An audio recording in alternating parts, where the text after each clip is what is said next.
Assalamualaikum warahmatullahi wabarakatuh. Buat kaum muslimin, buat yang mencintai baginda Nabi Muhammad SAW, saya mau bercerita. Tapi saya nggak merasa saya ini bocah angon yang ada di Jangka Jayabaya ataupun Wangsit Siliwangi. Maaf, gigi saya kuning, udah lama nggak digosok, soalnya odolnya hilang terus.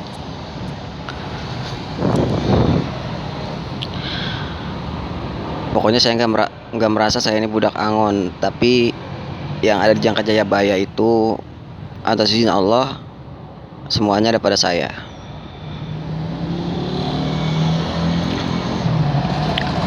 Saya mau bercerita tentang ada seseorang, pokoknya dia berbicara ke saya. Kata dia, "Pendi, lu katanya bakal jadi pemimpin." Terus kata saya dalam hati, kalau saya nyeplak, saya takut dia sakit hatinya. Dalam hati saya, ini ada-ada aja orang, pemimpin dari Hong Kong, pemimpin rumah tangga kali. Terus kata dia bilang lagi ke saya, lu sampai-sampai nanti mimpin dunia. Dalam hati, boro-boro mimpin dunia, mimpin negara aja kagak tahu, mimpin rumah tangga aja belum pernah. Itu kata orang itu ya, yang tadi sampai-sampai kata dia, katanya saya bakal sampai-sampai saya bakal mimpin dunia. Kalau kata saya, kalau itu benar saya, amin. Salah kenapa? Saya, kalau benar itu saya bakal hancurkan kezaliman, insya Allah. Terus di akhir itu tuh, ketika itu tuh habis itu ya, saya langsung dikasih mimpi sama Allah Subhanahu wa Ta'ala. Di mimpi itu tuh saya tuh di rumah saya di Tanjung Priuk, ada ular besar sekali. Ular itu warnanya hitam, kayak ular kobra hitam gitu, gak sih? Yang ular hitam, kobra hitam kan hitam banget ya, seperti itu. Tapi ini besar banget, kurang lebih perutnya itu lebarnya gitu, bukan panjang, perutnya itu kurang lebih semeter pokoknya itu lebarnya. Kalau panjangnya kurang lebih, walau ya, saya dalam mimpi itu kan masalahnya nggak bawa meteran. Di dalam mimpi itu pokoknya kurang lebih panjangnya 15 meter sampai 20 meter dalam mimpi. Terus di dalam mimpi itu ular itu melingkar kayak obat nyamuk. Terus anehnya saya deketin, saya nggak kabur. Biasanya kan saya kabur, langsung anggapannya kaki 1000. Ya anggapannya daripada dimangsa, ya kan. Tapi di dalam mimpi itu atas izin Allah saya tidak kabur.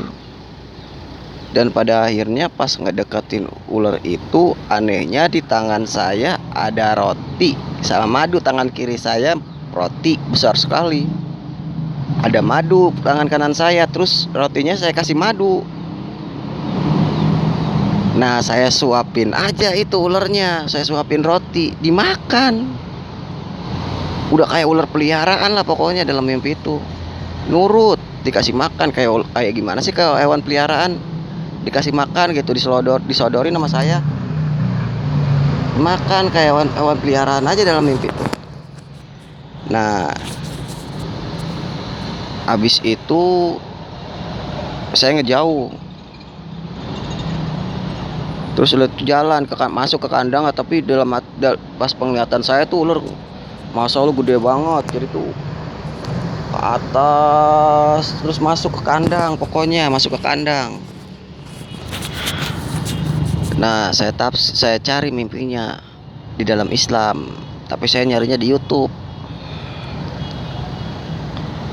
Soalnya mau nanya kemana, ya kan? Saya cari mimpi ular hitam besar bagaikan peliharaan.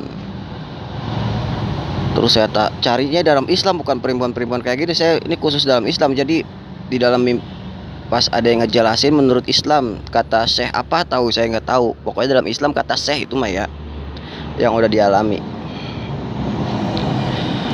Katanya kalau mimpi ular hitam besar bagaikan peliharaan, dia bakal dapat jabatan yang sangat tinggi. Terus bermimpi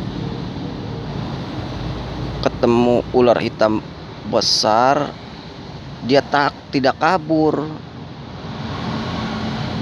Jangan dia anggap ada kayak dalam tadi saya ceritain, saya dalam mimpi itu nggak kabur, malah saya ngedeketin.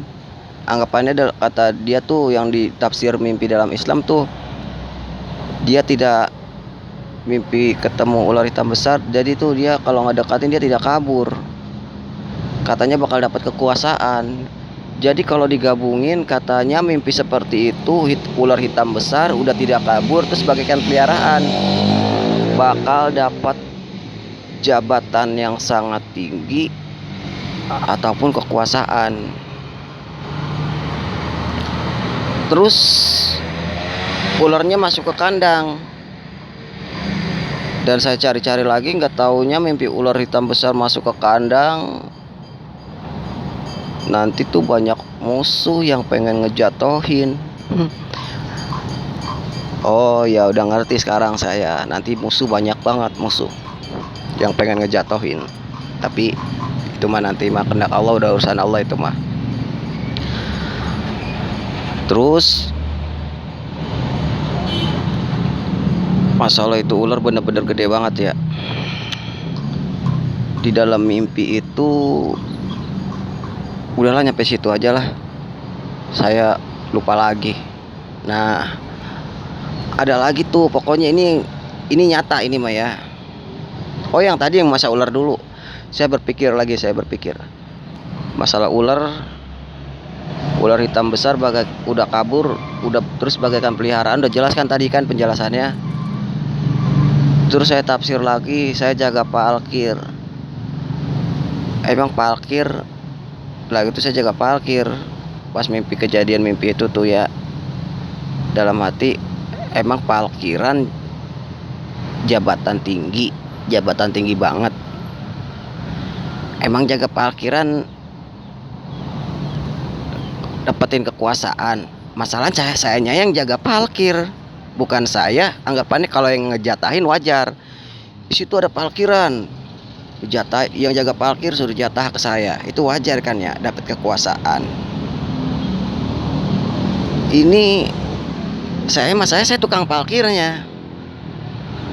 Masa jaga parkir jabatannya tinggi banget? Nggak mungkin. Masa misalnya jaga parkir dapat kekuasaan? Nggak mungkin juga kan.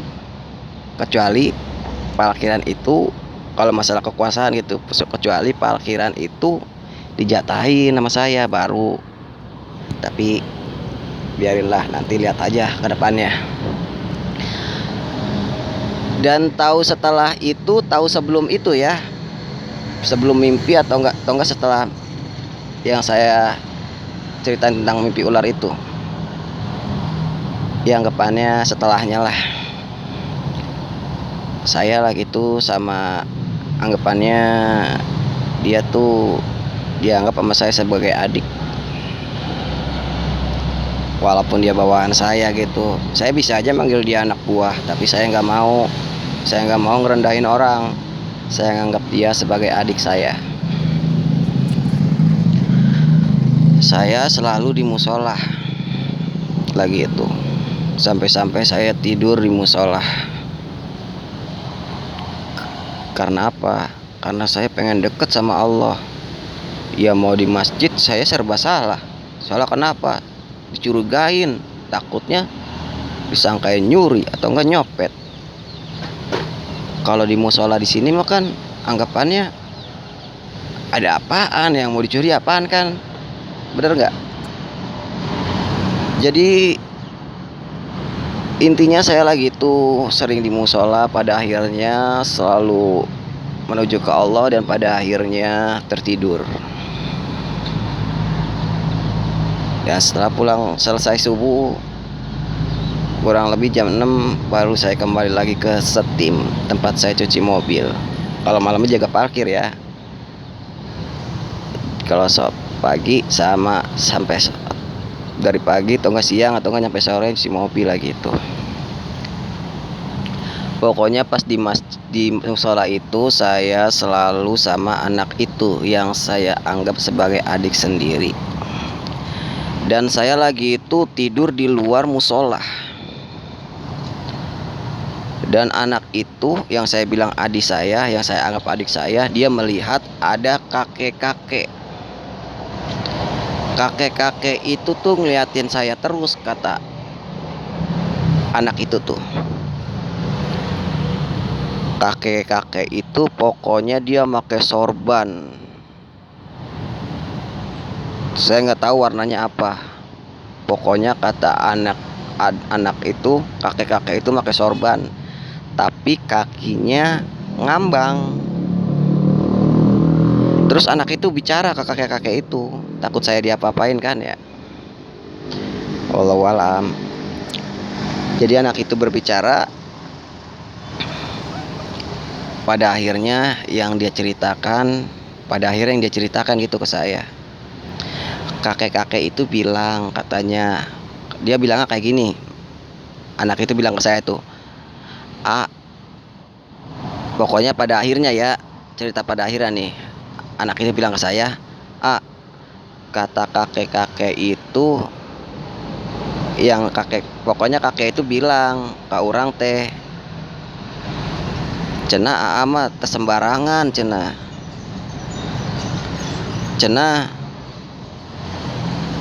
kakek aki-aki eta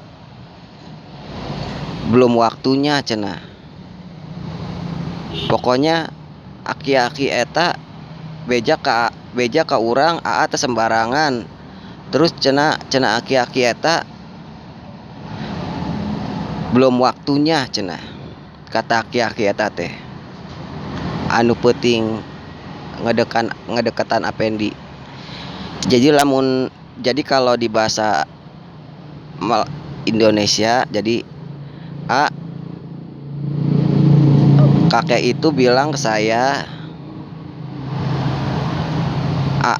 Apendi nggak sembarangan orangnya. Apendi bukan orang sembarangan, katanya.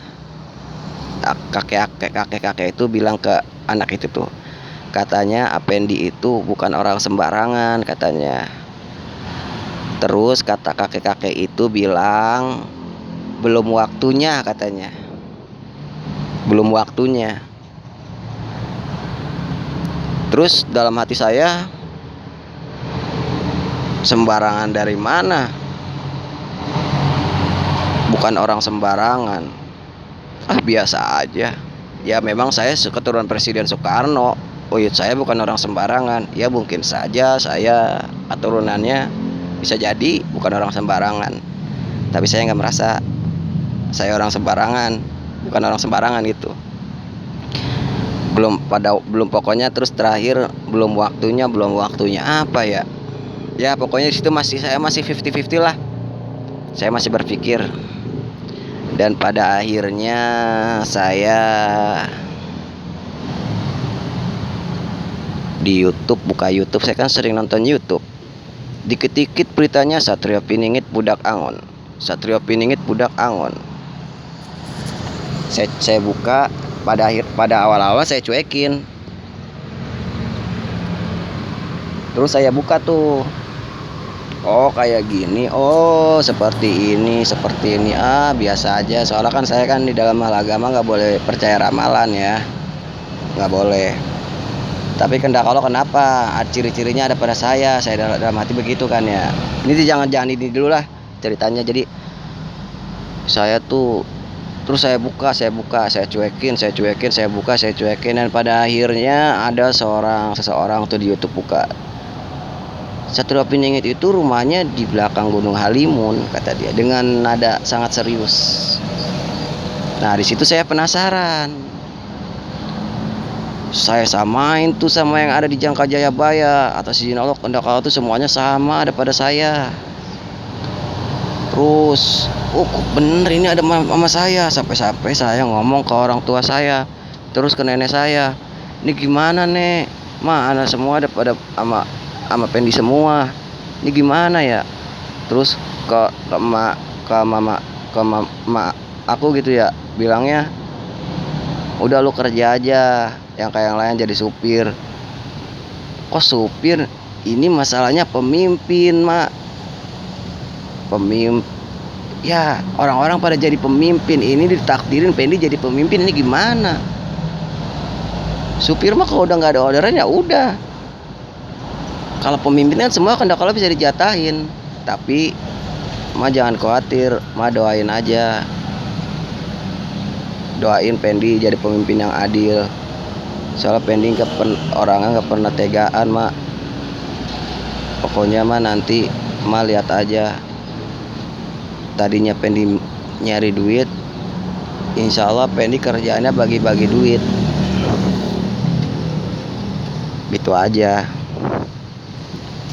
Nah pada akhirnya udah aku telusurin ya. Terus tapi aku masih kurang percaya. Biarpun yang ada di Jangka Jayabaya, di Wangsit Siliwangi, aku nggak percaya. Emang yang aku telusurin tentang keturunan Pajajaran, Majapahit, Sriwijaya ya. Ya kalau masalah Majapahit, Soekarno, Majapahit, buyut saya orang Baduy. Pajajaran, Sriwijaya mungkin walau alam dari Kaibanir. Pokoknya Kaibanir dulu tuh orang mana ya? Pokoknya kakeknya nenek saya dia bukan orang sembarangan katanya di zaman itu, zaman perang tuh. Pokoknya musuh-musuh dulu macam Jepang, Belanda pada takut sama dia. Pokoknya cari aja Kaibanir pokoknya. Itu kakeknya nenek saya. Nah, pada akhirnya pokoknya udah itu mah yang masalah keturunan saya males. Cuman satu lagi tuh yang masalah keturunan Sriwijaya. Mungkin atas izin Allah itu Kaibanir. Tahu Kaibanir, tahu satu lagi saya lupa. Saya males itu mah. Kalau masalah Majapahit sama Pajajaran itu insya Allah udah ada sama saya. Tinggal Sriwijaya karena keturunan yang sangat mendalam sekali. Saya males, apalagi keluarga saya udah pecah, tapi alhamdulillah sekarang udah bersatu lagi. Tapi sayangnya nggak mau deketin, nggak tahu kenapa. Saya orangnya soalnya pemalu banget, saya orangnya mungkin udah takdir dari Allah. Pokoknya saya orangnya pemalu, pendiam. Ya, pokoknya ini udah kehendak Allah, mau gimana lagi, udah seperti inilah pokoknya. Nah pada akhirnya saya nonton Satrio Piningit Channel. Kok semuanya ada sama saya ya, sampai-sampai dia punya saudara kandung banyak.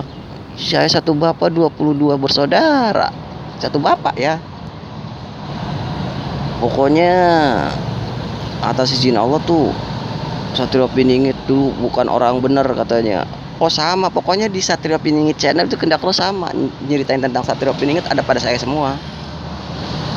Terus Kiroenggo Jati mimpi bininya, ini mah istrinya ya. Mimpi istrinya tuh minta ke Allah, minta petunjuk siapa Satrio Piningit yang sebenarnya. Terus pada akhirnya dia ceritain tuh disebarin ke YouTube. Satrio Piningit katanya diampit 4 raja. Raja yang badannya keker. Masing-masing raja membawa pasukan. Itu kata istrinya yang mendapat petunjuk dari Allah Subhanahu wa taala. Sekarang usia Satrio Piningit berapa? Masih muda apa udah tua? Kata istrinya dia masih muda. Kurang lebih umurnya 30-an, kurang lebih ya, bisa aja 29, 30, tahun 32 atau 33 ya. Kata istrinya seperti itu. Dia kurang lebih umurnya 30-an, masih muda. Dan saya kelahiran tahun 89 bulan 12. Kurang lebih 30 ya dari sekarang. Mungkin lebih. Nah, itu Kiroenggo Jati ya. Ada lagi tuh channel lagi katanya. Ada lagi saya nggak tahu tuh. Pokoknya Satrio Piningit Pokoknya dalam mimpi itu dia minta petunjuk ke Allah, dikumpulin tuh pokoknya. Dalam mimpi tuh ijazah dikumpulin katanya. Suruh dikumpulin ijazah ini, pokoknya cerita di akhirat ya. Yang satu lagi nih, dikumpulin berbagai macam ijazah di SMP, SD, semua sarjana apalah gimana, pokoknya dikumpulin.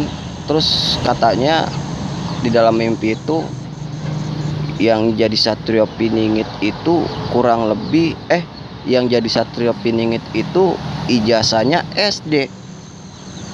Terus kehendak Allah, kok sama lagi aja,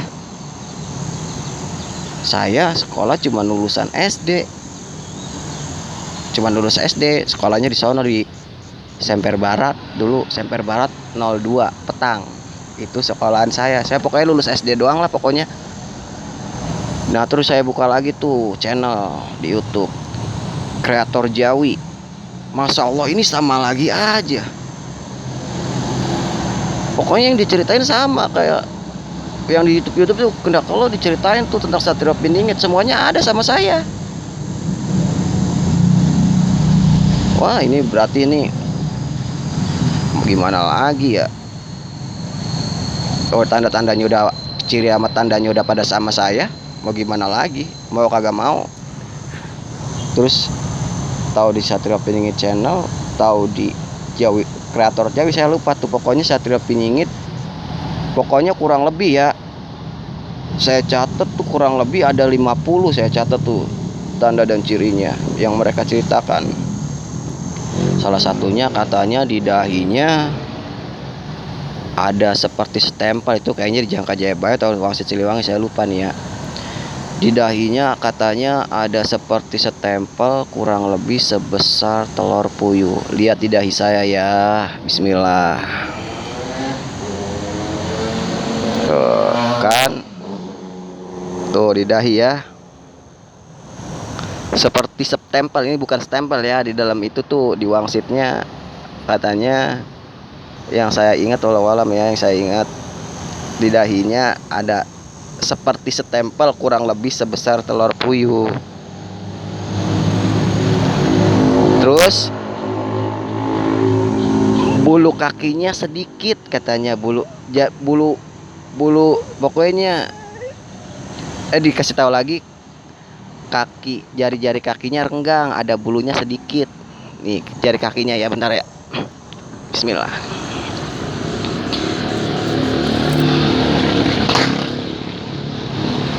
Ya, lihat tuh renggang kan, dirapetin nih, tuh dirapetin,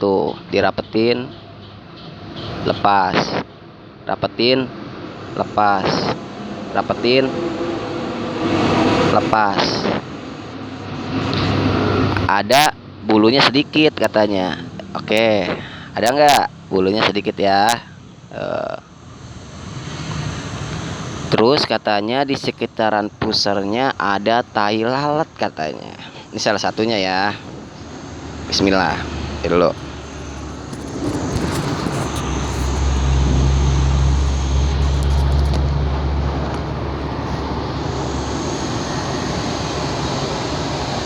Sekitaran pusarnya ada tai lalat.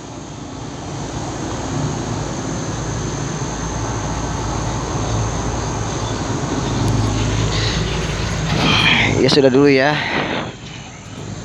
ciri fisiknya. Tapi saya biasa aja, saya nggak merasa satrio piningit ataupun budak angon. Tapi hati-hati, saya suka kesel orangnya kalau ngedengar kejoliman, pokoknya apalagi kalau rakyat dijolimi. Tapi kalau rakyat yang jolim, saya juga kesel. Kalau rakyat yang jolim, ya ntar lihat aja lah kalau saya kesel gimana. Soalnya saya kan punya Allah Subhanahu Wa Taala yang bisa nggak mengabulkan keinginan saya. Ya sudah dulu ya. Innallaha wa malaikatahu shalluna 'alan nabi ya ayyuhallazina amanu shallu 'alaihi wa sallimu taslima. Allahumma shalli 'ala Muhammad wa 'ala ali Muhammad kama shallaita 'ala Ibrahim wa 'ala ali Ibrahim innaka Hamidum Majid. Wa barik 'ala Muhammad wa 'ala ali Muhammad kama barakta 'ala Ibrahim wa 'ala ali Ibrahim fil alamin innaka Hamidum Majid. Amin. Wassalamualaikum warahmatullahi wabarakatuh.